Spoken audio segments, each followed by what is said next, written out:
수업을 한참 하다 보니까 녹화 버튼을 안 누른 거 있죠. 그래서 녹화를 못했어요. 자, 지구과학도 똑같이 5개의 단원이 있어서, 그죠? 선생님이 지금 목적한 건 오늘 지구과학을 3단원을 끝내보려고 노력하는데 그게 안 되더라고요. 그래서 여러분들 이제 지구과학 중에서 선생님은 천체물리학과 나왔거든요.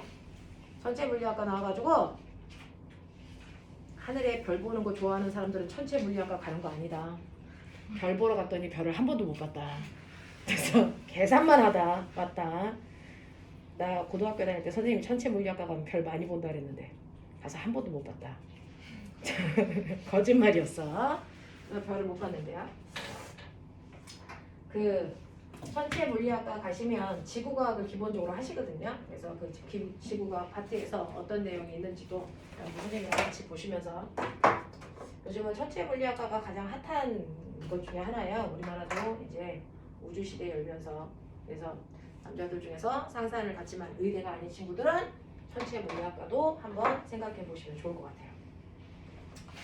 자, 보시면 우리가 해야 되는 지구라고 하는 게 있는데요. 지구과학은 사실은 인간이 살고 있는 인간의 삶의 터전, 인간의 삶의 터전, 이 삶의 터전이 되는 공간을 연구하는 게 지구과학, 거기가 지구계예요. 인간의 삶의 터전을 우리가 지구계라고 한단 말이죠. 그 지구계에는 인간은요, 땅을 밟고 살고 있죠. 지권 있고요. 그 안에 물 있죠. 수권 있고요. 공기도 있죠. 기권도 있고요. 그리고 우리와 같은 살아있는 생물들도 있죠. 생물권도 있고요.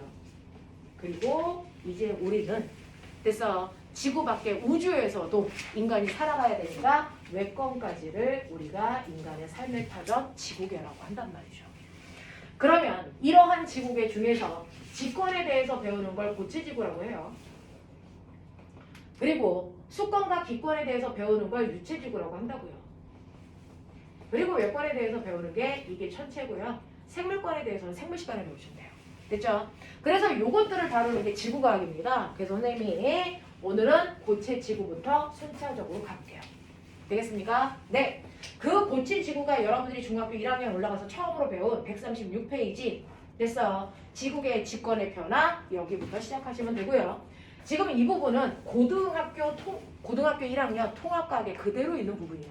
그래서 고등학교 선행이자 중학교 내용 반복이다 생각하시면 되는 거죠. 자, 그러면 인간이 살고 있는, 됐죠? 우리 별은 지구라는 별이고요. 그 지구라고 하는 천체에 내가 밟고 있는 땅이라고 하는 곳이 이렇게 지구가 있는 거죠. 이 지구라고 하는 아이가요, 사실은 우리 인간들은 이렇게 껍질에 살고 있는데, 자, 땅 속으로 들어갈 때 어떤 일이 발생해요? 라고 하면 땅을 뚫고 들어가면 들어갈수록 온도가 높아지죠. 고온, 온도, 압력, 밀도가 안으로 들어가면 들어갈수록 점점 커지는 현상이 나타납니다. 됐어? 자, 이러한 현상들이 나타나기 때문에 인간은 직접 땅 속으로 들어갈 수 있다 없다? 없어요. 너무 뜨거워서. 됐니? 자, 그러면 인간이 만든 도구 들어갈 수 있니 없니? 없어요. 너무 뜨거워서 녹아버려요. 철도 못 들어갑니다. 됐어? 그러면 지구의 중심 온도가 몇 도인데? 제일 뜨거워서 태양의 표면 온도와 똑같은 6000도입니다. 됐어? 6000도나 된다라는 이 온도는 여러분들 마그마의 온도가 1200도예요. 그러면 지구 속의 6000도 상상해보세요. 마그마보다 더 뜨거워요. 견딜 수가 없다고요. 됐어? 그러면 이러한 지구 속이 어떤 구조로 되어 있는지 우리 몰라? 못 들어가니까? 아니요, 알아요. 됐어? 우리는 실제로 직접 들어가는, 땅속을 직접 보는 직접 탐사라는 방법으로는 땅속을 들어가 볼 수는 없지만, 됐어? 간접적인 방법으로 지구가 어떻게 생겼는지 알 수 있다. 이 얘기예요. 그러면 직접 탐사 중에서는 뭐가 있는데? 라고 하면 직접 들어가 보거나 땅속에 있는 아이가 밖으로 튕겨나오는 걸 조사해보는 게 직접 탐사예요. 그러니까 화산 분출물을 조사한다든가, 또는 우리 가끔 가다가 도로 가면 도로 아저씨가 두두두두 해서 타죠. 땅을 타죠. 그걸 시추한다고 그래요. 이 시추를 제일 잘하는 나라가 러시아입니다. 러시아가 땅을 11km까지 팔았대요. 그래서 대략 11km까지 팔아서 11km까지는 그 속이 뭐가 있는지 알 수 있어요. 그래서 이러한 시추하는 방법이나 화산 분출은 사실은 지구의 껍질밖에 못 보는 거예요. 수박이 있으면 수박을 손톱으로 살짝 긁었다 그 정도 두께밖에 못 본 거예요. 그러니까 직접 탐사로는 지구 내부를 완벽하게 이해할 수가 없어요. 그래서 우리가 쓰는 게 간접적인 탐사 방법인데 그 간접적인 탐사 방법 중에서도 제일 많이 쓰는 게 뭐다? 지진파 연구다. 인공적으로 지진을 발생시키면 그 지진파가 지구의 사방팔방으로 퍼져나가면서 지구 내부를 통과해서 반대편으로 오겠죠. 이걸 연구해 보는 거예요.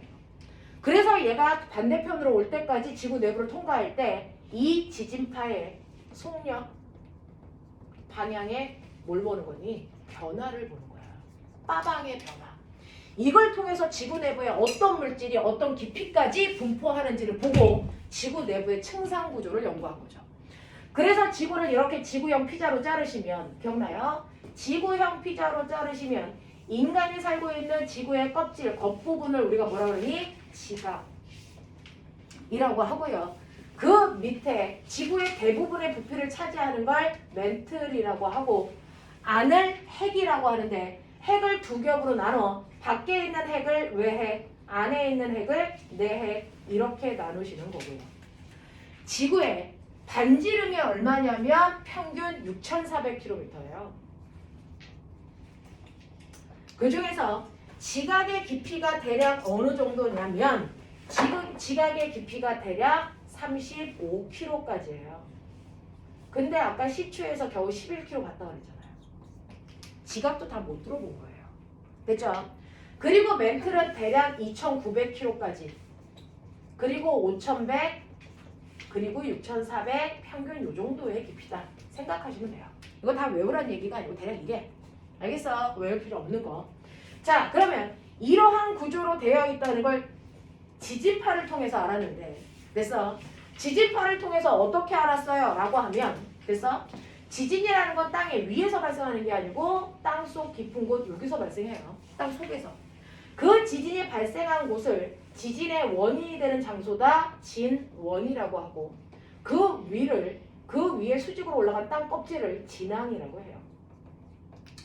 진원에서 발생한 지진이 돼서 지구로 사방팔방 이렇게 퍼져나가면서 속력과 방향 변화를 보는 건데 그래서 한 지점에서 생긴 지진이요 반대편에서 내가 관측소에서 관측을 할 때 지진이 안 오면 지진계가 안 흔들리겠죠.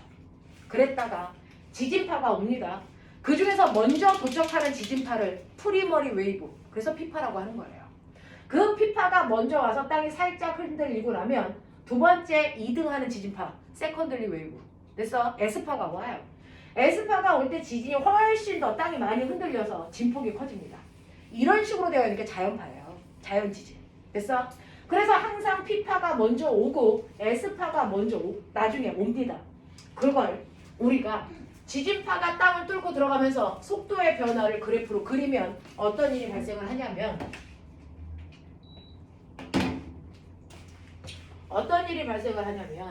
실제로 속력이 빠른 P파는요. 처음에 대략 한 8km/초 요 정도의 속력으로 가요. 8m/s 요 정도의 속력으로 간다고요. 자, 요 정도의 속력에서 땅에서 지각에서 발생한 지진파가 땅속으로 들어가는데 들어가면서 속력이 살살살살 빨라지다가 갑자기 급격히 빨라져요. 그랬다가 갑자기 속력이 뚝 떨어져서 대단히 느리게 가다가 다시 조금 빨라지는 이런 P파의 속력 변화가 나타납니다. 됐죠? 그런가 하면 P파보다 속력이 느린 S파는 처음에 속력이 평균적으로 한 4m/s 요 정도밖에 안 돼요. 자, 여기에서 맨 처음에 땅속으로 들어갈 때 속력이 약간 빨라지다가 급격히 빨라지다가 그 다음에 SP가 없어져. 이거야. 이게 S파야. 그래서 네. 미안한데요.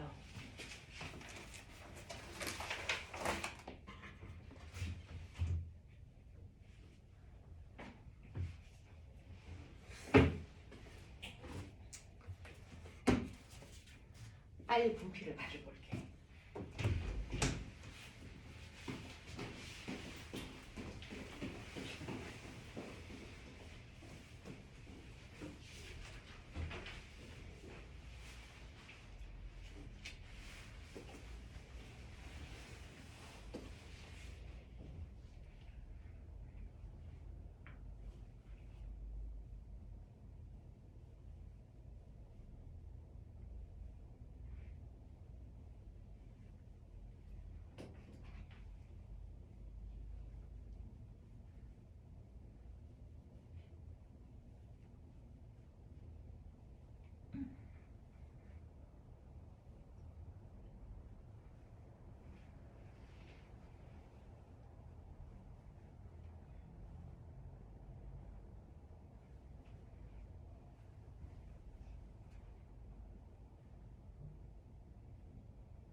그래서 P파하고 S파의 모양이 이런 식으로 이렇게 된단 말이죠.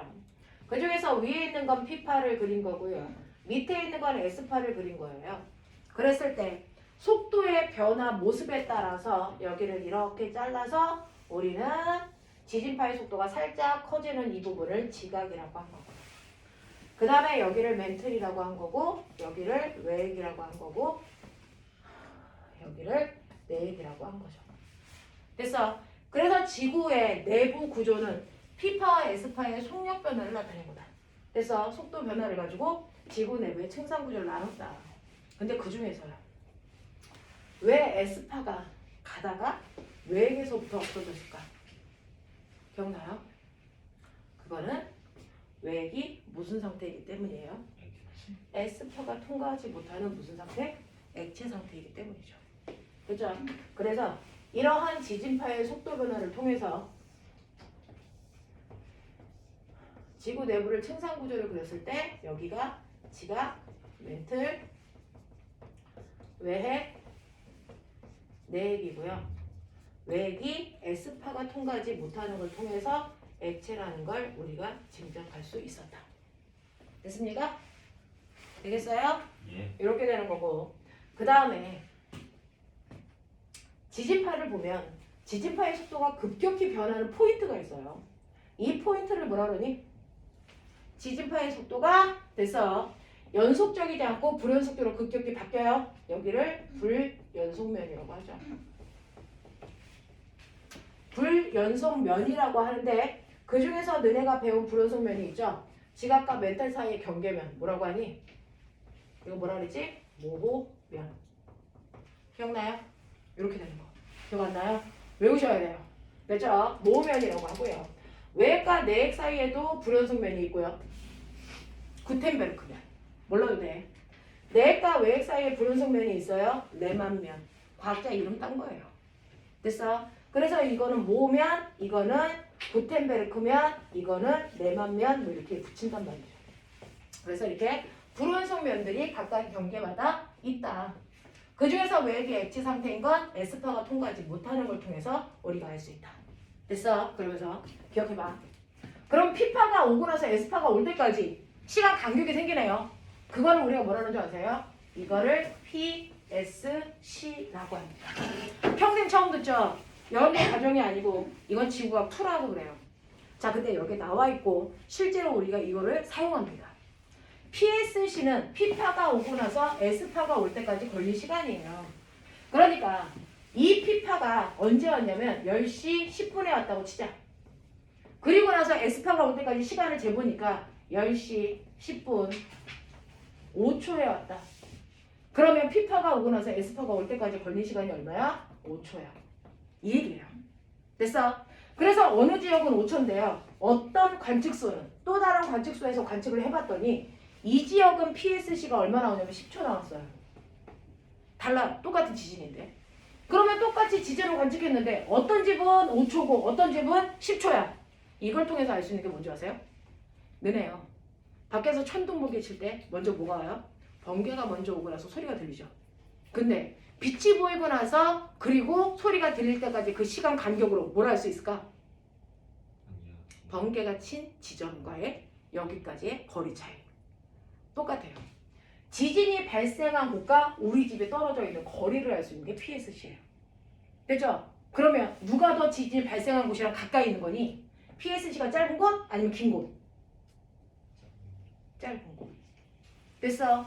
PSC가 짧을수록 지진이 발생한 곳이랑 뭐하다? 가깝다. PSC가 클수록 시간 간격이 벌어질수록 됐어? 1등과 2등 사이의 거리 차이가 많이 나려면 됐어? 시간이 많아야 되겠죠. 그러니까 얘는 뭡니까? 먼 곳이다. 이 뜻이거든요. 됐어? 그래서 PSC를 통해서 우리가 됐어? 지진이 발생한 곳과 떨어져 있는 거리를 예측할 수 있는 지표로 씁니다. 또요. 이런 식으로 지진이 발생을 했는데 보면 여기가 외핵이 있어. 지진이 발생했을 때요. 외핵을 걸치지 않고 우리 집까지 왔어. 그러면 당연히 얘는 지진파에 P파가 오고 나서 S파가 오겠죠. 근데 만약에 외핵을 통과한 지진파가 우리 집에 왔어. 그럼 무슨 파가 올 수 없니? S파가 올 수 없어. 그러니까 P파만 오고 나서 끝나는 거야. 무슨 말인지 알겠습니까? 이렇게 돼요. 이걸 통해서 여기에 외계인 물질이 있다는 걸 알 수 있었던 거예요. 무슨 말인지 알겠어? 이렇게 되더라. 그래서 지구 내부의 구조는 지진파의 속도 변화 이런 것들을 통해서 지구 내부에 4가지 층상 구조가 있다는 걸 확인할 수 있는데요. 저 궁금한 게 있어요. 선생님, 왜 지구 속으로 들어가면 밀도가 커요? 그래서 4가의 층상 구조 중에서요. 가장 밀도가 큰 순서대로 쓰세요. 그러면 내핵이 제일 밀도가 커요. 그 다음 외핵이고요. 그 다음 멘틀이고요. 그 다음이 지각이라고요. 이게 너무 자연스러운 것 같죠? 근데 그렇지 않아요. 실제로 지구라고 하는 아이는 처음부터 있었던 게 아니고 지구나 태양은 만들어진 겁니다. 어디서 만들어졌냐면 너네 지금 배우고 있죠? 우주 쓰레기. 우주에 있는 먼지와 가스. 이 먼지와 가스 하나하나를 우리가 뭐라 그래요? 별성자, 사이간자, 성간 물질이요. 이게 모여있는 걸 뭐라 그래요? 성운이에요. 기억나니? 그 성운에 있는 커다란 입자가 주변에 있는 작은 입자를 잡아당기는 뭐가 작용하니? 만유인력. 알겠어? 그래서 잡아당겨? 그러면 작은 입자들이 끌려가. 그래서 합체가 돼서 얘가 더 커져. 더 커지면 더 밖에 있는 애까지 잡아당기지? 됐어? 그러면서 얘가 점점 성장해. 이게 바로 뭡니까? 태양이에요. 그리고 그 주변에 있는 작은 애가 그 주변에 있는 작은 애들을 잡아당겨서 얘가 나름대로 얘랑 분리돼서 성장돼. 얘가 누구니? 지구예요. 됐어? 이런 식으로요. 성운에서 먼지 쓰레기들이 모여서 별과 태양계가 만들어진 거예요. 무슨 말인지 알겠죠? 그래서 이런 식으로 지구만 보면 지구도 나름 그 지역에서 큰 애가 작은 애들을 먹어서 몸집이 커지면서 지구가 된 거예요. 알겠니? 그랬을 때요. 나름 큰 애가 주변에 있는 작은 애를 흡수할 때요. 작은 애들이 와서 탁탁탁탁 달라붙어요. 달라붙으면서 부딪힐 때 뭐가 발생하니? 뭐가 발생하니? 열. 무슨 말인지 알겠어요? 열이 발생하는데 이게 엄청나게 많은 것들이 와서 세게 부딪히거든요. 운석 충돌. 그러면 엄청난 열이 발생해요. 그러면 그 지구라고 하는 딱딱한 돌이 엄청나게 뜨거운 열 때문에 뭐 했을까요? 녹았습니다. 됐어? 그래서 맨 처음에 성운이라는 아이가 중력에 의해서 중력 수축을 하면서 원시 지구를 만드는데 이 원시 지구를 만들 때 너무 뜨거워지니까 돌덩어리가 다 녹아. 돌이 녹은 물, 멋진 말. 돌 녹은 물을 뭐라 그러니? 마그마요. 알겠어? 돌 녹은 물을 마그마라고 그러거든요. 그래서 지구 전체가 껍질부터 속까지 완벽하게 녹은 상태, 그걸 마그마 바다라고 해요. 지구가 엄청 뜨거웠다고요. 마그마 바다. 됐어? 그 마그마 바다일 때 온도가 지구 내부의 온도 6000도예요. 그거예요. 그래서 전체가 지구가 다 녹아있는 액체 상태의 지구가 됐다고요. 됐죠? 그 액체 상태의 지구가 되면 액체일 때의 특징, 무거운 거 가라앉아, 가벼운 거 떠. 무슨 말인지 알겠습니까? 그래서 무거운 애들이 가라앉아 지금에 뭘 만든 거다? 핵을 만든 거다. 가벼운 애들이 떠서 지금에 뭘 만든 거다? 멘틀과 지각을 만든 거다. 알겠습니까? 이렇게 된 거예요. 그래서 이러한 마그마 바다라는 상태가 있었던 거 선생님 태어나지도 않았을 때잖아요. 본 적 없잖아요. 그럼에도 불구하고 이렇게 마그마 바다라는 게 있었어 라는 얘기를 확연히 할 수 있는 건 지구가 밀도 순서대로 층상 구별이 되어 있기 때문에 예측 가능한 거예요. 알겠습니까? 그래서 이렇게 마그마 바다라는 상태가 있었기 때문에 핵과 멘틀로 분리가 된 거고 그 중에서 바깥쪽에 이제 와서 부딪힐 만한 애들 다 부딪혀. 그리고 나면 더 이상 부딪히지 않아. 그럼 서서히 식어. 식어서 가장 먼저 차가워진 게 뭐야? 지구의 껍질. 가장 먼저 식은 아이를 우리가 뭐라 그런다? 지각이라고 해요. 그게 지각이 된 거야. 근데 문제는 뜨거운 철이 식을 때 물을 확 부으면 거기서 수증기가 막 발생하죠. 그래서 지각이 만들어진과 동시에 이때 뭐가 발생했다? 발생한 기체들 때문에 원시 대기가 만들어진 거예요. 됐어? 근데 그 원시 대기의 대부분이 뭐겠어요? 수증기. 그게 차가워지면서 뭐가 돼요? 비가 돼서 엄청난 양의 비가 쏟아집니다. 지구에. 엄청난 양의 비가 쏟아져서 그게 뭐가 됐다? 지구의 원시 바다가 됐다. 알겠어? 그 바다에 오랫동안 화학 반응이 일어나요. 그 화학 반응에 의해서 만들어진 게 뭡니까? 지구의 최초 단세포 생물. 알겠습니까? 이런 식으로 해서 지구가 진화해 간 겁니다. 됐죠?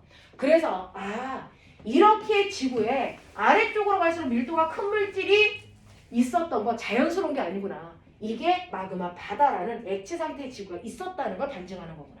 알겠습니까? 기억해 두세요. 그래서 이런 식으로 지각, 멘틀, 외핵, 내핵이라는 게 있는 건데 그 중에서요. 지각에는 두 가지가 있죠. 인간들이요. 집 짓고 살아가는 볼록 튀어나온 땅이라고 하는 지각도 있고 바닷속에 들어가 있는 잠겨있는 땅도 있어요. 무슨 말인지 알겠어요? 그 중에서요. 바다 밖으로 튀어나와 있는 이 지각에 인간이 살고 있죠? 이거 무슨 지각? 대륙지각. 그리고 물속에 가라앉아 있는 땅을 우리는 뭐라 그런다? 해양지각이라고 한다. 그러면 대륙지각과 해양지각의 단면 어떻게 생겼을까요? 이거 이렇게 잘려서 이 밑에 멘틀이 같은 높이에 있을까요? 안 그래요. 이거 가운데 잘라서 접었다 생각하세요. 데칼코마니. 이런 식으로 생겼어요. 그래서 대륙지각은 볼록 튀어나온 부분이 가장 깊은 곳까지가 지각입니다. 이게 대륙지각이고 이 대륙지각의 평균 깊이가 35km예요. 그래서 거기에 비해서 해양지각은 두께가 얇습니다. 이 해양지각의 평균 두께는 외우기 편하라고 3에서 5km. 알겠어요? 이렇게 되고 그 밑이 멘틀이고요. 지각과 멘틀 사이의 이 경계면을 아까 말씀드린 모호면이라고 부르는 거죠. 그래서 모호면은 다 있는데 지역에 따라 깊이가 다 달라요. 알겠습니까? 모호면까지의 깊이가 다 다르다고요. 자, 그럼 그 중에서요. 밀도가 제일 큰 게 뭐예요? 내핵이죠. 그 다음 외핵이죠. 그 다음 멘틀이죠. 그 다음 어떤 지각일까요? 어떤 지각이 밀도가 더 작을까요? 클까요? 이게 시험에 고등학교에서 많이 나와요. 됐어요? 네. 여러분들 멘틀은 여러분들이 갖고 있는 손바닥이에요. 그 위에 짐을 올려놓는 거예요. 무거운 아이들은 철덩어리는 조금만 올려놔도 금방 가라앉죠. 견딜 수 없죠. 근데 스티로폼은 두껍게 계속 쌓아도 버틸 수 있죠. 그 얘기예요. 그래서 두껍게 쌓여있는 얘네들은 밀도가 작으니까 두껍게 쌓을 수 있는 거예요. 멘틀이 견디는 거예요. 해양지각은 무거워서 이만큼의 두께 이상이 되면 얘가 가라앉아 버려요. 그래서 걔가 멘틀이 되는 거예요.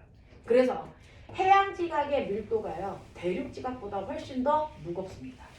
알겠습니까? 이렇게 된다는 것도 기억을 좀 해봐 두시면 되겠죠. 됐죠? 이런 식으로 지각이 층상 구조가 되어 있고 그 구조를 우리가 지진파를 분석해서 알아야 한다. 아시겠습니까? 네. 그러면 우리는 지금부터 관심은 우리가 살고 있는 지각이에요. 어쨌든 간에. 지각이게. 이 지각이라는 것과 멘틀까지는 다 돌로 되어 있는 암석으로 되어 있어요. 암석. 돼요? 네. 우리가 살고 있는 지각은요. 뭘로 되어 있다고요? 돌, 멋진 말, 암석. 그 암석을 구성하는 기본 알갱이는 광물. 광물을 쪼개면 더 이상 쪼갤 수 없는 가장 작은 입자 뭘로 되어 있다? 원소로 되어 있다. 기억납니까?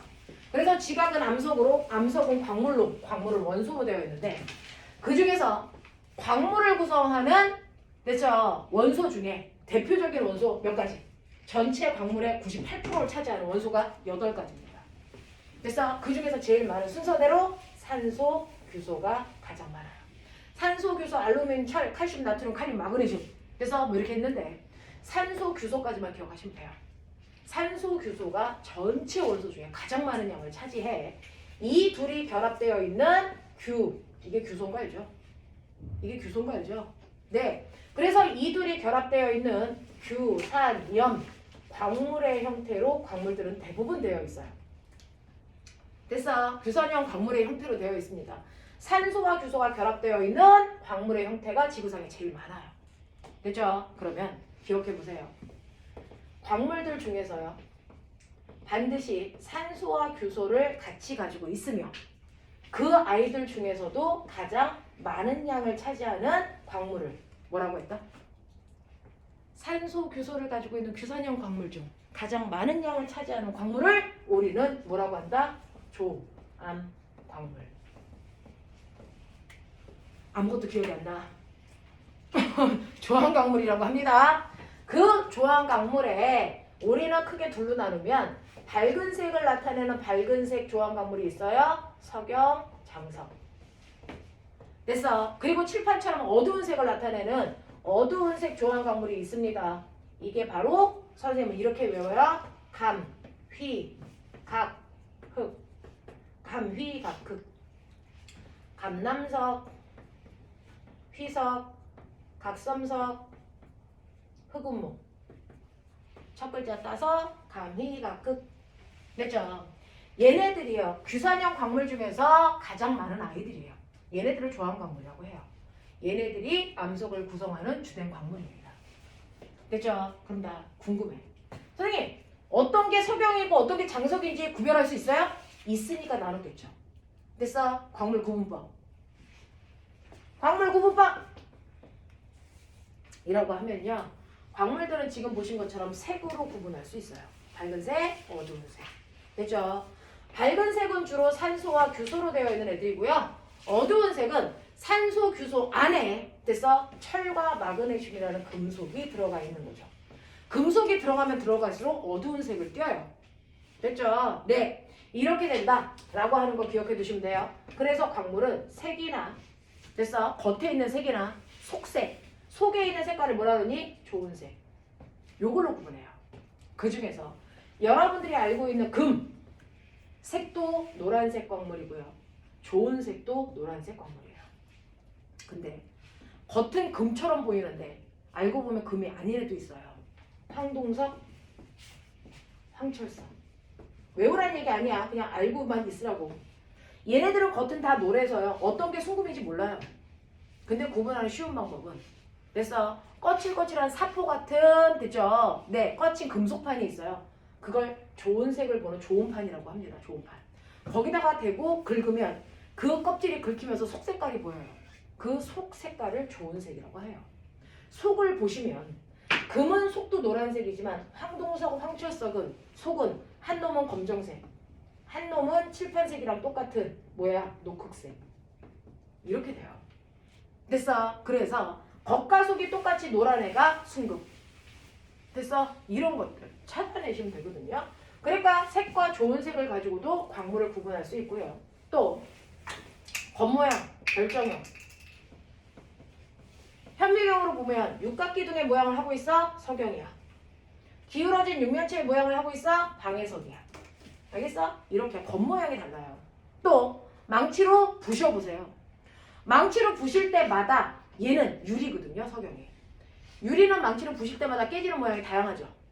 됐죠? 근데 방해석은 망치로 부시면 10번이든 100번이든 모두 다 기울어진 육면체 모양으로 쪼개져요.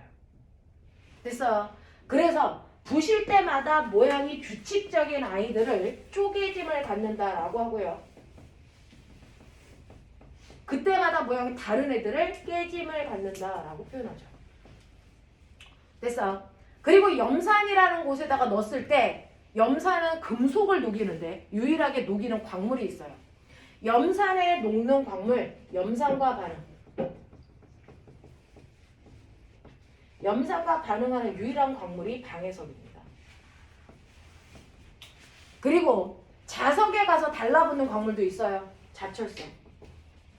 자성을 가지고 있는 유일한 애가 자철석입니다. 이런 것들을 통해서요. 우리는 광물 중에 이 광물이 누군지를 다 구분할 수 있습니다. 됐죠? 광물 구분 가능합니다. 이러한 광물들이 모여서 뭐 만들어요? 암석 만들어요. 자, 그럼 이제부터 시작해볼까요? 암석이요. 밖에 나가 돌 주워와. 그러면 우리 여기 8명 있어요. 8명이 주워오는 돌 다 다르겠죠? 근데 암석은 몇 종류로 나눌 수 있다? 암석 몇 종류? 딱 3종류밖에 없어요. 아십니까? 광물이 결합해서 만들어진 암석. 여기부터가 본론입니다. 여러분들 기억해두세요. 암석에 됐어. 분류요. 암석을 분류하는 기준이 뭐니? 라고 하면 암석에 뭐지? 생성 원인이에요. 이 암석이 어떻게 만들어진 거야? 라고 하는 암석의 생성 원인에 따라 암석은 분류가 되죠. 3가지. 기억나니? 생성 원인. 첫 번째, 암석은 뭐에 의해서 만들어지니? 돌. 땅속에 있는 마그마가 식어서 암석이 되는 거 아세요? 됐어? 네. 땅속에 속에 있는 마그마가 식어서 된 암석을 뭐라 그러니?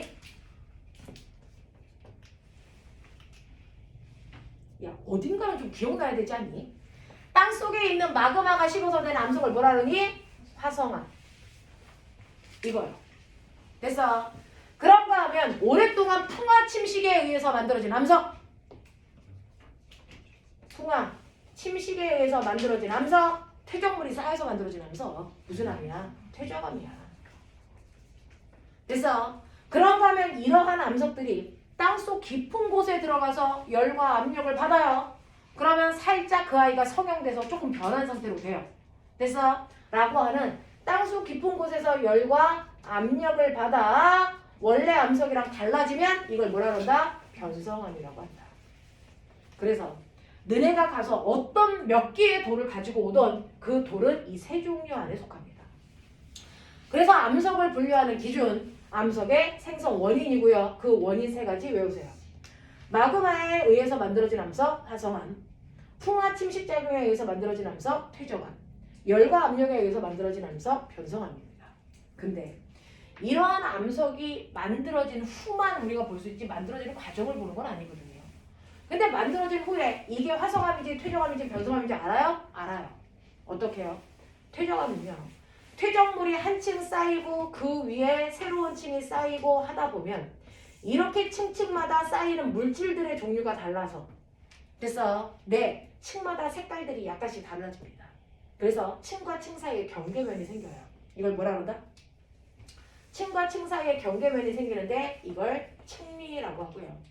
이러한 층이 생길 때 재수없게 끼어 들어간 아이가 여기 눌려서 죽죠? 뭡니까? 화석이죠. 그래서 퇴적암에서만 볼 수 있는 게 층리와 화석 구조를 가지고 있어요. 모든 퇴적암에는. 됐어? 그래서 이걸 보고 퇴적암인지 아닌지 확인할 수 있다. 됐어? 그리고 땅속으로 들어가면 암석이요. 다 녹으면 마그마지만 살짝만 녹으면 군데군데 녹였다가 열받아서 녹았다가 압력을 받으면서 얘가 눌려서 굳어집니다. 굳어지는데 압력을 받아서 굳어질 때요. 여러분들 선생님 잠깐 마스크 내릴게요. 이렇게 놓고 압력을 가하면 선생님 입술 보세요. 어떻게 됩니까? 입술을 보시면 찌그러지죠. 됐어요? 이렇게 압력을 받아서 눌리면 녹았던 부분이 찍하고 됐어. 눌리면서 줄무늬가 생겨요. 짧은 줄무늬. 압력과 무슨 방향? 수직한 방향. 됐어? 압력과 수직한 방향으로 작은 줄무늬들이 생기는데 우리는 이거를 염리라고 부릅니다. 이러한 염리 구조를 가지고 있는 게 바로 변성암이거든요. 됐죠?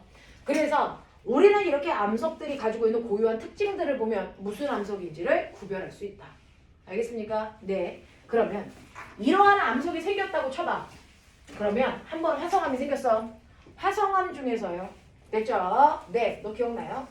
땅 속에 있는 마그마가요. 굴러다니다가 화산 폭발에 의해서 분출돼서 지표에서 식어. 그러면 화산 폭발에 의해서 지표에서 식으니까 이걸 화산암. 맞죠?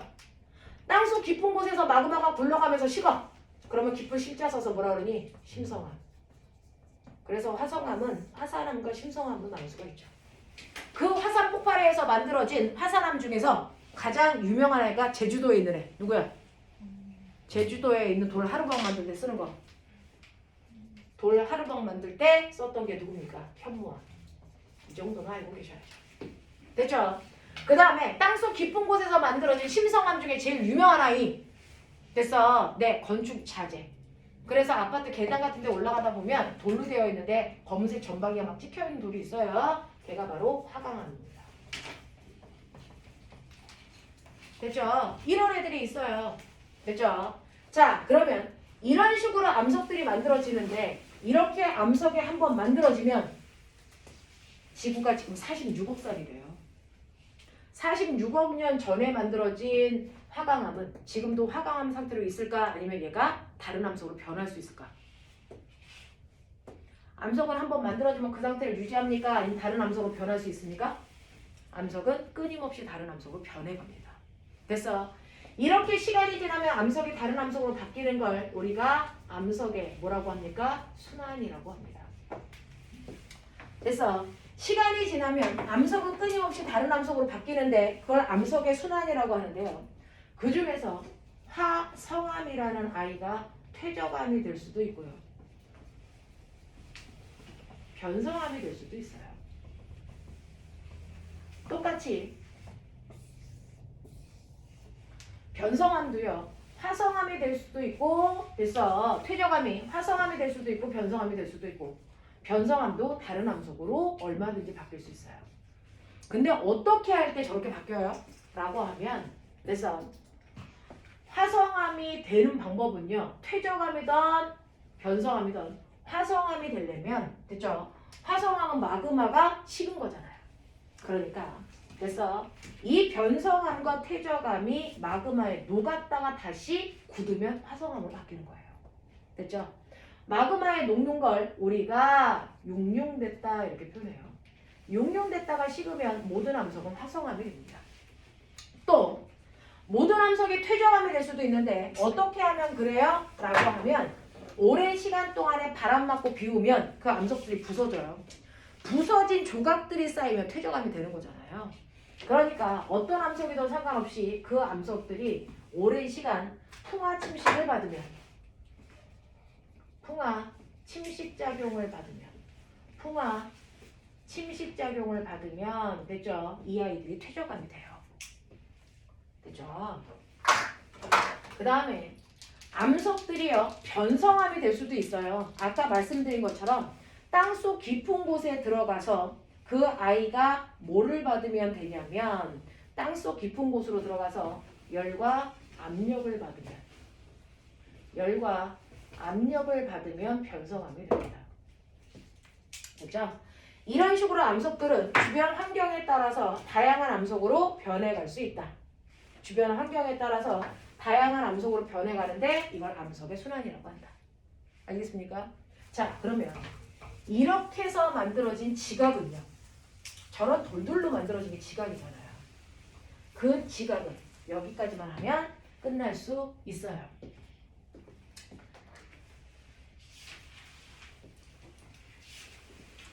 선생님은 보드마카 쓰는 걸 안 좋아해요. 잘 안 나와요. 연필 쓰는 걸 좋아하는데 삼촌이 보드마카라서.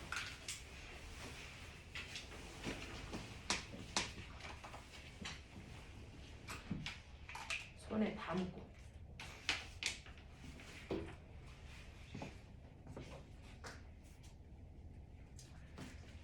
자, 보시면 이런 식으로 암석들이 모여서 땅이라는 지각을 만드는데요. 아까 말씀드렸죠. 지구의 나이가 휴지 한 장만 줘. 악수한다. 휴지 없어? 야, 여자애들이 기본적으로 물티슈 이런 거는 들고 다니지 않니? 있는 척하고 찾는데 없잖아, 너네. 휴지 없어?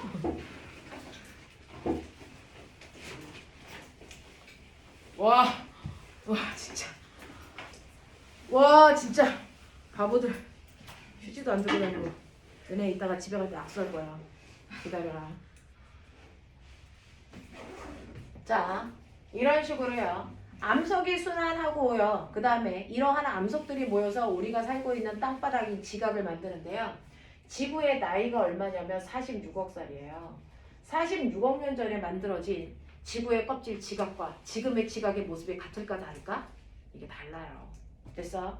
그러면 우리가 살고 있는 이러한 지각의 변화를 한번 보자는 거죠. 지각의 변화를 보자. 자, 인간들이 살고 있는 지구의 껍질 지각이요. 맨 처음에는요. 이 지각이요. 그래서 남극의 한 덩어리로 땅바닥에 붙어 있었대요. 기억나요? 그랬다가 이게 지금과 같은 5대양 6대주라고 하는 땅과 바다로 분리된 거랍니다. 이런 식으로. 그래서 이런 식으로 한 덩어리로 붙어 있었다가 찢어지면서 이걸 우리가 아시아, 아메리카, 그래서 남극 이렇게 자르잖아요. 그럼 붙어 있었을 때 얘는 아시아라고 부를 수도 없고 아프리카라고도 부를 수 없어. 이 대륙을 우리가 초대륙이라고 불러요. 또는 판게아라고 불러요. 같은 말이에요. 그래서 이렇게 초대륙이었던 게 지금과 같은 5대양 6대주로 땅이 찢어진 거래요. 이 얘기를 한 사람이 대륙 이동설이라는 학설로 주장한 거고 이 사람이 베게너라는 과학자예요. 중학교 1학년 때 배웠어요. 베게너라는 과학자가 땅이 한 덩어리였다가 찢어진 거야 라고 얘기했어요. 자, 그러면서 사람들이 안 믿으니까 증거를 냈겠죠. 그 증거 4가지.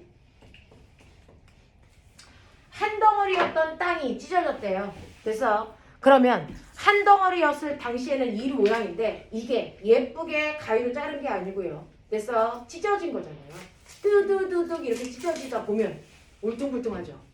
그 울퉁불퉁한 하나하나가 대륙이에요.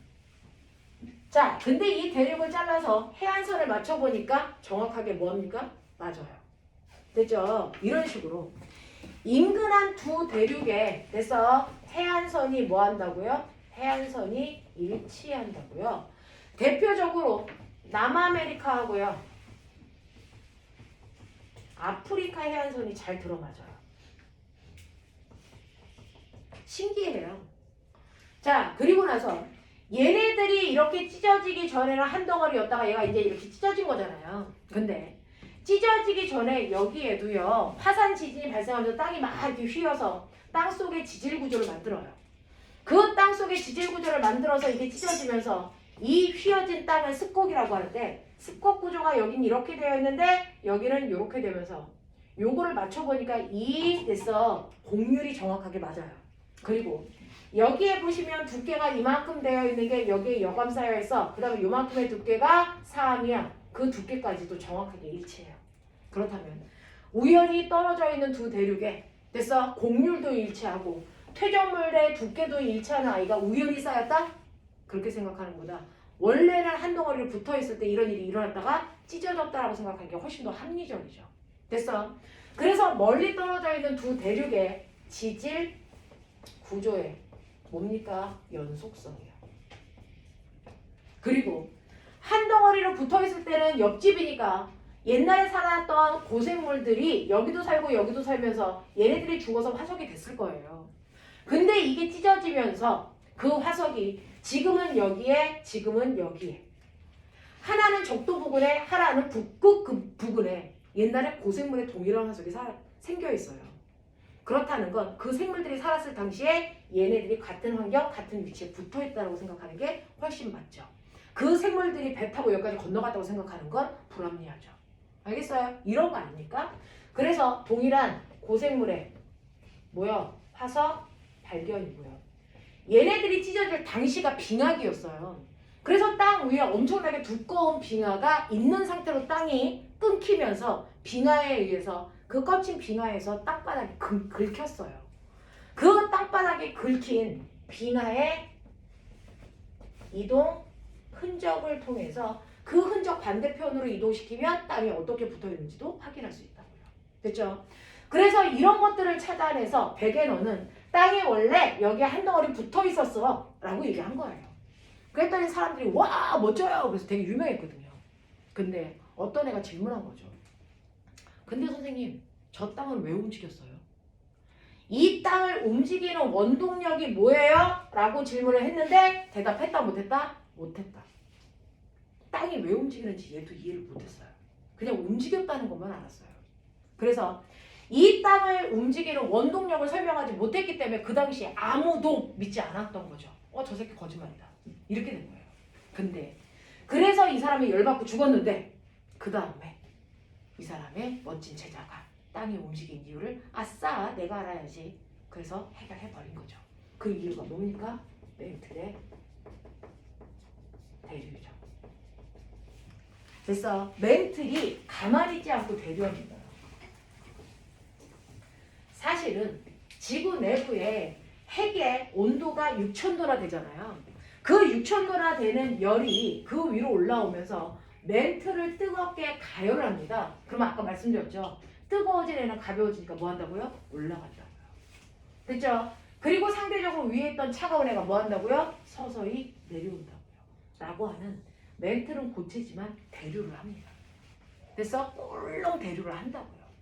이런 식으로 멘틀이 대류를 하게 되면 당연히 그 위에 있는 딱딱한 돌이요. 그래서 멘틀이 얘가 왼쪽으로 당기고 오른쪽으로 당기는데 돌이니까 단단하니까 처음에는 견뎌. 그러다가 계속 당기니까 여기가 너덜너덜해져. 어느 정도 이상이 되면 이게 돌이 뜨뜨뜨뜨 찢어져서 끌려간단 말이죠. 이런 식으로 끌려가요. 멘틀에 의해서. 그래서 이런 식으로 끌려가다 보면 됐죠? 땅이 끊어지는 거고 이렇게 끌려가다 보면 이 조각과 조각 사이가 벌어집니다. 그러면 이 조각과 조각 사이에 여기가 낭떠러지야. 여기 이렇게 보면 구멍 뻥 뚫려 있겠니? 이런 일이 없어요. 이렇게 벌어지면 여기서 올라오던 멘틀이 바로 마그마거든요. 분출을 해서 화산 폭발을 하면서 중력 때문에 저 끝까지 못 올라가고요. 올라가다가 내려오면서 식어버려요. 그래서 땅속에 새로운 땅을 만드는 거예요. 그래서 그리고 이 높이가 낮으니까 주변에 있는 물들이 와서 여기에 새로운 바다를 만드는 거죠. 그래서 땅이 갈라지면서 그 사이에 새로운 바다가 생깁니다. 됐죠? 네. 그래서 이런 식으로 멘틀의 대류에서 땅이 이동하는 거고 그 이동하면서 끊긴 땅과 땅 사이에 바다가 생긴다. 이거를 세 번째 뭐라고 합니까? 해저 확장설이라고 해요. 됐어. 네. 그랬다가 마지막 이 지구가 지각의 변화를 설명한 마지막 학설이 바로 판구조론이죠. 그래서 여러분들은 여기까지만 오늘 배우고 끝낼게요. 그러면 판구조론은 뭐예요? 라고 하면 이제 멘틀이 대류해서 바다가 넓어지는 해저 확장까지는 머릿속에 넣으셨고 판구조론이 핵심인데요. 판구조론이 뭡니까? 라고 하면 실제로 지구에 보면 그래서 일본 같은 경우에는 하루에 5번 이상씩 일본에서 지진이 발생한대요. 근데 여러분들은 태어나서 평생 지진하는 거 느껴봤어? 못 느껴봤죠. 되죠? 그래서 이렇게 지진이 빈번하게 발생하는 나라도 있지만 지진이 거의 발생하지 않는 나라도 있어요. 우리나라처럼. 그래서 지질학자들이 지구 전체에서 지진이 잘 발생하는 위치를 체크를 하는 거죠. 그래서 지진이 발생하는 위치를 체크를 해봤더니 지구 전체에 지진이 발생하는 게 아니고 특정한 위치에만 지진이 발생해요. 그 지진이 발생하는 곳을 예쁘게 선으로 이렇게 그려놓은 걸 우리는 뭐라 그런다? 이걸 지진대라고 합니다. 그래서 똑같이 화산의 분출이 자주 일어나는 곳만 체크해서 연결을 합니다. 화산 폭발이 자주 일어나는 곳을 연결해서 체크하면 이걸 우리는 뭐라 그런다? 이걸 화산대라고 한다. 근데 신기하게도 지진대와 화산대가 거의 일치하며 그래서 이 지진대와 화산대가 분포한 곳은 지구 전체에 불규칙하게 아무렇게나 있는 게 아니고 특정한 곳에만 발생한다. 그래서 그러면 이렇게 지진대와 화산대가 발생하는 곳은 어디고 그 이유는 뭘까? 그걸 설명한 게 판구조론이에요. 이렇게 지진과 화산이 발생하는 이 부분이 바로 판과 판이 부딪히거나 찢어지는 부분입니다. 그래서 거기가 바로 판의 뭐란 얘기예요? 경계라는 겁니다. 그럼 도대체 판이 뭔데? 라는 거죠. 여러분들 보시는 것처럼요. 지구는 이런 식으로 아까 지구형 피자로 생겼다 그랬죠. 그래서 중학교스럽게 분리를 하면 35km까지가 지각이에요. 그리고 2900km까지가 멘틀이에요. 이렇게 분리를 해드린 거예요. 그리고 이 안에 핵에서 엄청난 열이 나와요. 그래서 땅속으로 갈수록 뜨거워져요. 뭐 이런 얘기 했잖아요. 근데 이 땅속으로 들어가면 뜨거워지니까 어떤 일이 발생하냐면 그래서 지각과 멘틀은 돌로 되어 있는데 안으로 갈수록 6000도나 되는 열이 있다 보니까 돌이 살짝 녹기 시작합니다. 뜨거워서 어느 깊이 이상이 되면 너무 뜨거워지니까 돌이 완벽하게 팍 녹은 게 아니고 살짝 녹기 시작하는 부분이 생겨요. 그게 땅속 깊은 곳에 100km부터 발생합니다. 100km 부근부터 400km 부근까지 완벽하게 녹은 액체 상태가 아니고요. 엿이 있는데 엿이 살짝 뭉글뭉글해진 거. 그래서 말캉말캉한 엿 상태가 된 것처럼 그래서 고체인데 딱딱한 돌이 아니고요. 약간 물컹물컹한 돌 상태가 됐다라고 생각하시면 돼요. 그래서 돌이 살짝 녹아있는 상태 여기를 우리가 연약권이라고 한다. 돌이 연약해졌다. 연약권. 됐어. 그래서 100에서 400kg까지를 우리가 연약권이라고 부른다. 그럼 거꾸로 얘기할게요. 0에서 100kg까지는 돌이 하나도 안 녹았다는 뜻이잖아요. 됐어. 그래서 하나도 녹지 않는 단단한 돌로 되어 있는 이 위에 있는 층을 우리가 뭐라 그런다? 이 위에 있는 층을 우리가 암석권이라고 불러요. 여기를 암석권이라고 부릅니다. 그래서 암석권은 지각에서부터 맨돌 윗부분까지를 암석권이라고 하는 거예요. 자, 그 암석권이 있고 아까 핵에서 열이 나오면 됐죠? 뜨거워진 멘틀이 위로 올라가고 차가운 멘틀이 밑으로 내려오는 대류가 일어난다 그랬죠? 근데 그게 멘틀 전체가 아니고 연약권에서만 그 짓을 하는 거예요. 연약권에서 대류가 일어납니다. 뭉글뭉글 살짝 녹은 고체가 대류를 하는 겁니다. 알겠어? 그래서 이런 식으로 연약권에서 뜨거워진 멘틀이 돼서 위로 올라가고요. 차가워진 멘틀이 밑으로 내려가면서 이런 식으로 멘틀에서 뭐가 일어나니? 대류가 일어나요. 뜨거워진 멘틀은 상승을 하고요. 차가워진 멘틀은 하강을 하면서 이런 식으로 가다가 양쪽에서 부딪히면 더 이상 못 가니까 하강이 일어나겠죠. 그래서 이렇게 상승하는 멘틀이 있는 부분과 하강하는 멘틀이 있는 부분에서 멘틀이 이렇게 올라오다가 옆으로 가면 부딪히면 더 이상 못 가니까 하강하는 부위가 이렇게 생긴다고요. 그래서 멘틀은 대류하게 된다고요. 이런 식으로 멘틀의 대류가 일어나요. 자, 그러다 보면 멘틀에서는 상승하는 부분이 생기고요. 얘가 중력 때문에 막 솟구쳐 못 올라가요. 그 위에는 딱딱한 암석권이 있거든요. 딱딱한 암석권이 있어서 막 위로 계속 올라갈 수는 없고 올라가다가 보면 더 이상 암석권 때문에 올라가지 못해 양옆으로 퍼지면서 이렇게 대류하는 거거든요. 하면서 돌은 되게 거칠거칠하잖아요. 그러면 아까 배운 마찰력이 되게 세잖아요. 그러니까 마찰이 세니까 얘를 뜨뜨뜨뜨뜨 그러면서 끌고 가려고 그러는데 얘가 어느 정도 버티다 잡아당기는 힘이 너무 세니까 여기가 뜨드드득 쪼개진다 그랬죠. 됐죠? 이 암석권의 조각이 바로 뭡니까? 그걸 우리가 판이라고 부르는 거예요. 판. 그래서 A판과 B판이 생겨 조각이 나요. 그래서 A판과 B판으로 조각이 납니다. 그래서 아하, 우리가 알고 있는 판 구조론이라고 할 때 이 판이라고 하는 건 암석권의 조각이구나. 그래서 이 얘기고요. 암석권 중에 윗부분이 지각이라고 그랬는데 지각 중에서 대륙을 많이 포함하고 있냐 아니면 해양지각을 많이 포함하고 있냐. 대륙지각과 해양지각. 그 중에서 대륙지각을 많이 포함하고 있는 판을 우리가 대륙판, 해양지각을 많이 포함하고 있는 판을 해양판이라고 하는데 아까 무슨 지각이 더 무겁다 그랬지? 그러니까 해양판이 더 무거워요. 알겠습니까? 이 차이가 생기는 거예요.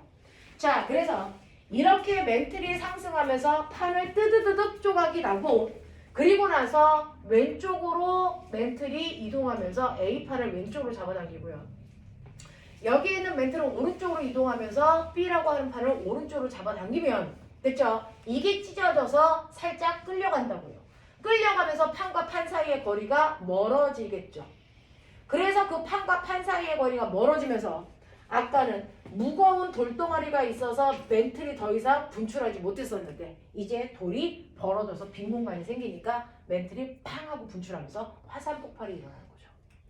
근데 중력 때문에 더 이상 못 올라가니까 마그마가 분출하다 내려오면서 이게 식어요. 됐어? 그래서 새로운 딱딱한 암석층을 만드는 거죠. 됐죠? 근데 얘가 저 위까지 못 올라가니까 아까 말씀드린 것처럼 주변에 있는 물이 와서 여기를 덮으면서 점점 얘가 이동하면 이동할수록 바다는 점점 넓어지겠죠. 됐죠? 라고 하는 일이 발생한단 말이죠. 자, 그러면 그 중에서 너네 기억해내. 멘틀이 상승하는 부분에서 생기는 판의 운동을, 판의 경계를 우리는 뭐라고 그러냐면 이걸 발상경계라고 한다. 이 발상경계는 멘틀에 반드시 뭐가 일어나는 부위에서 생긴다? 상승이 일어나는 부위에서 생기고 이 상승이 일어나는 부위에선 판이 쪼개지면서 새로운 판이 생긴다. 됐어? 새로운 판이 생성됩니다. 그러면서 기억하세요.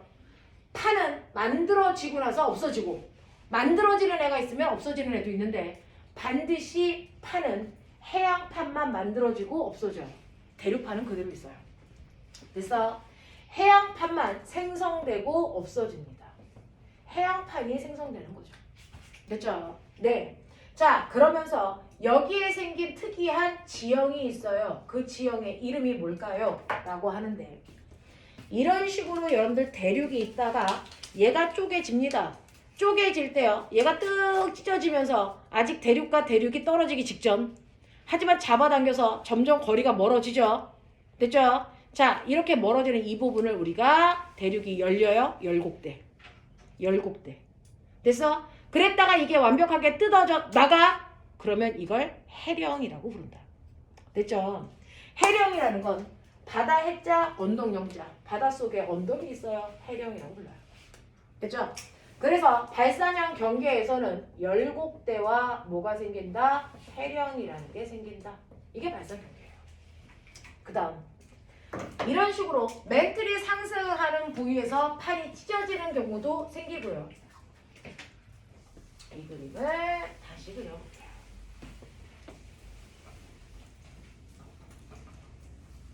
와, 신기하다. 안 지워진다. 뭐야?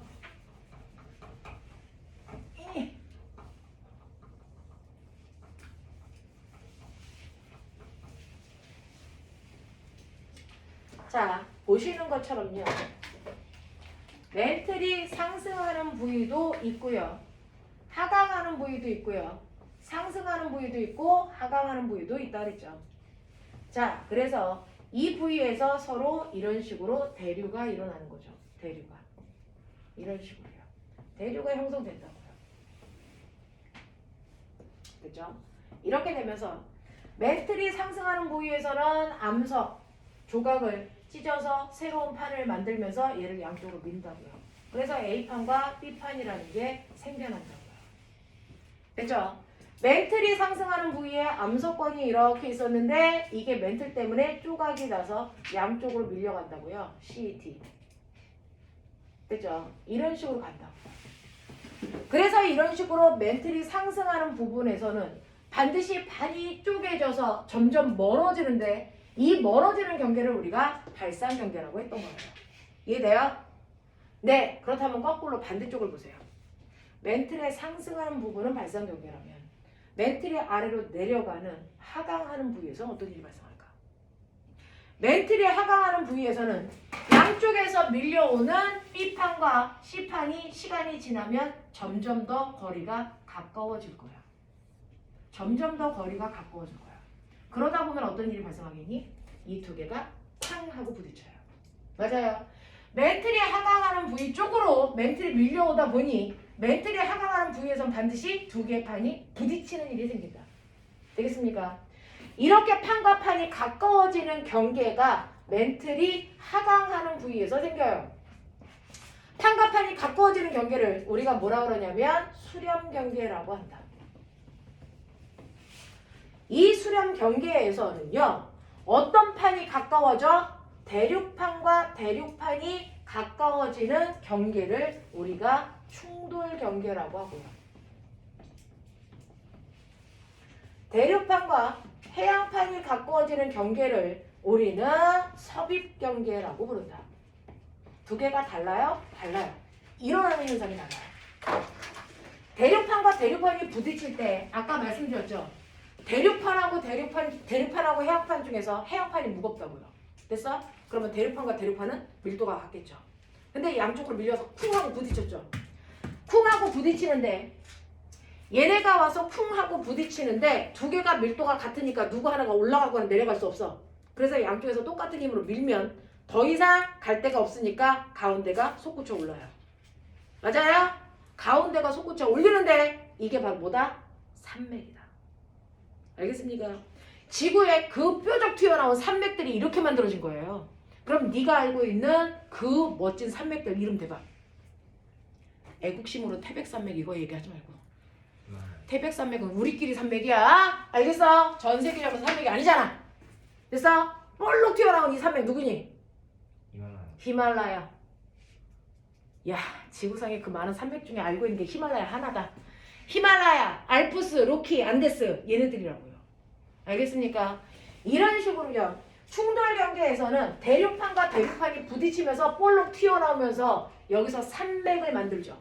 그 산맥을 만드는 걸 우리가 습곡 산맥이 만들어집니다. 이렇게 표현하는 거예요. 됐어? 그래서 두 개가 충돌해서 만들어진다. 충돌 경계. 그런데 대륙판과 해양판이 만날 때는 어떤 줄 아세요? 대륙판은 가볍고 해양판은 무겁습니다. 됐어? 그래서 대륙판과 해양판이 만날 때 해양판이 무거우니까 해양판이 밑으로 들어가죠? 밑으로 밀려 들어가죠? 들어가면서 보세요. 이렇게 들어가. 됐어? 뜨드뜨드 이 밑이 비어있니? 아니잖아. 돌을 뚫고 들어간다고. 알겠어? 돌을 뚫으면서 들어간다고요. 그래서 이런 식으로요. 대륙판이 있고요. 그리고 해양판이 오다가 부딪히면 해양판이 무거우니까 대륙판을 뚫고 들어가 버린 거예요. 됐죠? 해양판이 뜨드드득 뚫고 이렇게 들어가는 그 면에 각각 됐어? 보시는 것처럼 뭐가 일어나니? 마찰. 보이세요? 마찰이 일어난다. 그 마찰이 일어나면 그 마찰에 의해서 엄청난 열이 발생하죠? 그 열에 의해서 이 돌이 뭐 할까요? 녹아버려요. 됐어? 해양판이 들어가는 면에 뜨드드득 마찰이 발생하면서 여기 열나 뜨거워져요. 돌이 녹아버린다고요. 그래서 뭐가 생기게? 마그마가 생겨. 알겠어?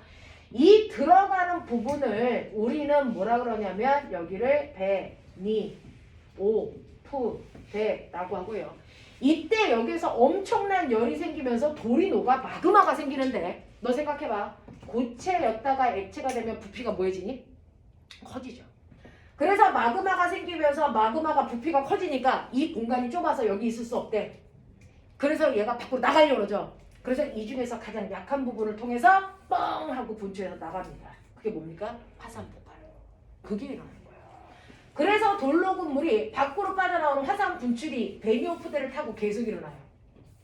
이렇게 되면 화산 분출에 의해서 됐어? 여기에 뭐가 생깁니까? 화산섬들이 생기죠. 그 화산섬들이 줄지어서 대륙판 위에 쭈루룩 생겨요. 이거를 마치 부채꼴의 호의 모양으로 생긴 화산섬들이다. 됐어? 그래서 멋진 말로 이거를 뭐라 그럽니까? 호의 모양을 가지고 있다. 호상열도. 도자가 섬이에요. 섬들이 줄 서 있다.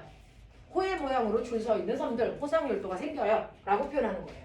됐어? 그러면서 너 일본이 어떻게 된대? 바닷속으로 가라앉는데 과학적이 아니야? 아, 애국심에서 표현하는 거야? 그거 되게 과학적인 거야. 왜요? 일본이 바로 이 호상열도예요. 그래서 일본 열도라고 하는 거잖아요. 섬들로 되어 있는 거예요. 베니오프대에서 분출되는 화산들이 돼서 줄지어서 생긴 섬에 일본 애들이 살고 있는 거죠. 일본 열도예요. 근데 어떻게 되게요? 해양판이 대륙판을 밑으로 들어갈 때요. 자기 혼자 안 들어가고요. 대륙판 끝을 씹고 들어가요. 대륙판 끝을 물고 들어간다고요. 그래서 이렇게 들어가거든요. 그러면 점점 물고 들어가면 대륙판이 점점 어떻게 되니? 해양판으로 이렇게 밀려 들어가죠. 됐어? 그래서 일본 열도가 해양판에 물려서 들어가고 있는 중이야. 바닷속에 가라앉을 거야. 알겠어? 네, 기다려봐. 됐어? 그래서 얘는 점점 이 안으로 씹혀 들어가요. 그러면서 어떻게 되는지 아세요? 그냥 들어가는 게 아니고 이걸 씹고 들어가니까 여기 V자 형태로 깊어지는 거 보이세요?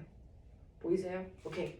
그래서 씹고 들어가니까 얘가 씹혀서 안으로 들어가면서 여기가 이렇게 바다거든요. 바닷속 깊은 협곡이 생겨요. 이걸 바다 해자, 구덩이 구자, 해구라고 해요. 그죠? 그래서 베니오프대 주변에 뭐가 생긴다? 해구가 생깁니다. 그래서 일본 해구라는 게 있어요. 일본 지도 보시면. 알겠습니까? 이렇게 되고요. 마지막 세 번째 경계가 바로 보존형 경계라는 건데요. 보존형 경계는 뭐냐면 얘는 별도로 생기는 게 아니고 발상 경계 주변에서 생깁니다. 발상 경계 주변에서 생기는 보존 경계는요. 이래요. 진짜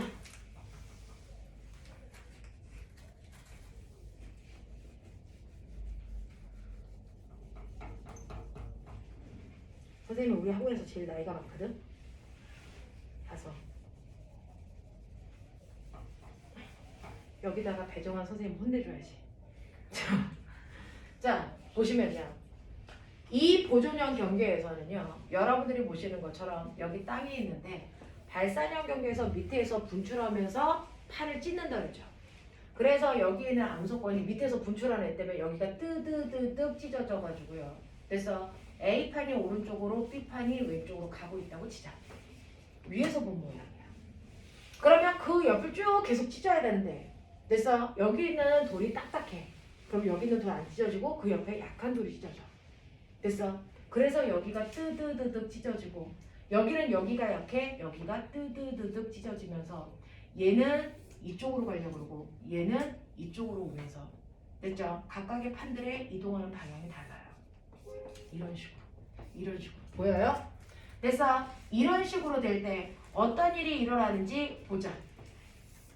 여기에서 이 부분이 바로 해령이야. 해령. 보이세요? 이렇게 해령이 생기는데 너네가 보고 있는 것처럼 됐어? 해령과 해령의 학원버스 타는 사람. 네, 빨리 끝낼게요. 해령과 해령 사이. 해령과 해령 사이. 여기가 바로 보존경계. 그래서 해령과 해령 사이를 우리는 보존경계라고 하는데요. 이 보존경계에서는 뭐가 일어나냐면 됐죠? 보시면 해령과 해령 사이에 판의 이동 방향이 정확하게 늘 반대예요. 그래서 해령과 해령 사이에 판의 이동 방향이 정확하게 늘 반대입니다. 그럼 어떻게 돼요? 실제로 이게 붙어 있어서 같은 방향으로 가면 계속 붙어 있어요. 근데 한 새끼는 앞으로 가고 한 새끼는 뒤로 간다 그러면 이거 뭐예요? 붙어 있던 돌이 끊어지죠. 됐죠? 그래서 이렇게 해령과 해령 사이에 돌이 뜨뜨뜨뜨 여기 있는 돌이 끊깁니다. 그래서 이거를 우리는 뭐라 그런다? 보존경계라고 한다.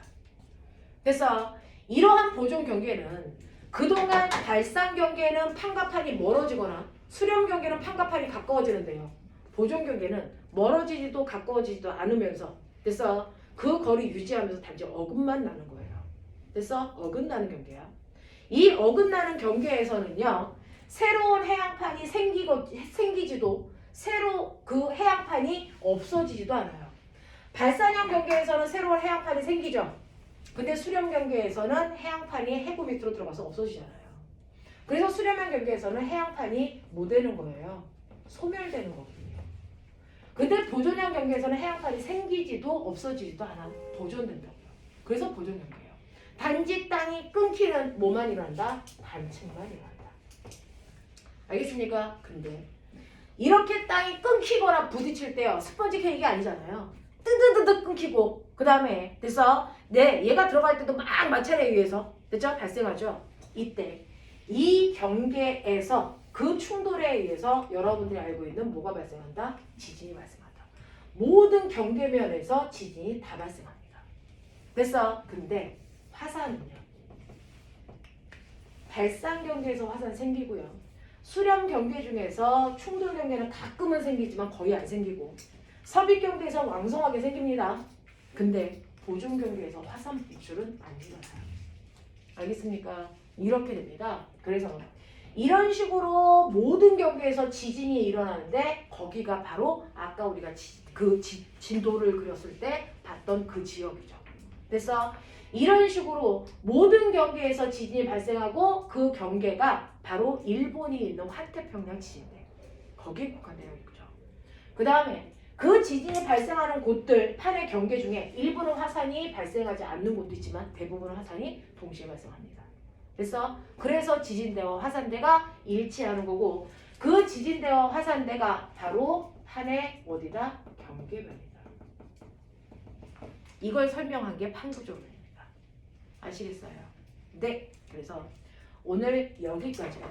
전날 수업하느냐고 고생하셨고 그래서 오늘은 지구과학은 1단원만 수업했어요. 알겠죠? 네. 그래서 물리하고 지구과학 합쳐서 4단원 설명했으니 집에 가서 그 문제 풀어오세요. 되겠죠? 네. 고난도 객관식 문제까지만 풀어서 채점해 오시면 되겠습니다. 수고하셨어요.